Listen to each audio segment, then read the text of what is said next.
this tutorial, and in this video, we're going to enable a built-in screen recorder within the device. We will not need Linux beta for this tutorial. I also suggest you update your device before you start this, or you may not be able to enable it. I will also show you how to update your device too. Hope you enjoy the tutorial. To start off, you're going to first want to open your settings, which can easily be done by clicking the timer icon, then clicking the gear. Then click the hamburger at the top left and open up your settings. Scroll down to About Chrome OS.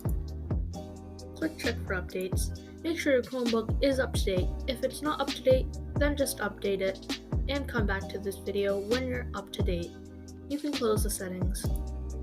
Open up a new tab for Chromebook. Go to the search bar and type in Chrome://flags. Also link this in the description below if you do not know what we're supposed to be doing.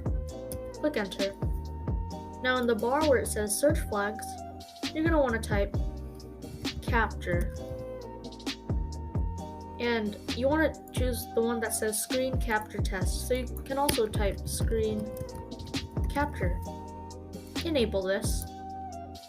Click restart. I'll be back when you guys finish restarting, and I'll also be restarting my Chromebook as well. I've just finished restarting my Chromebook, and now to access the screen recorder, you're going to want to go down to where the time is and click it. Next, you're going to go to this icon right here that says screen capture and click it. You can capture in an area or capture the full screen. Click to record. Boom, now I'm recording. To stop recording, you can go down and click this icon, and your recording was taken. Hope you guys enjoyed this tutorial. Please drop a like down below if this helped you, or subscribe, or do both. That would be greatly appreciated. Thank you for watching, and I hope you enjoy the next one.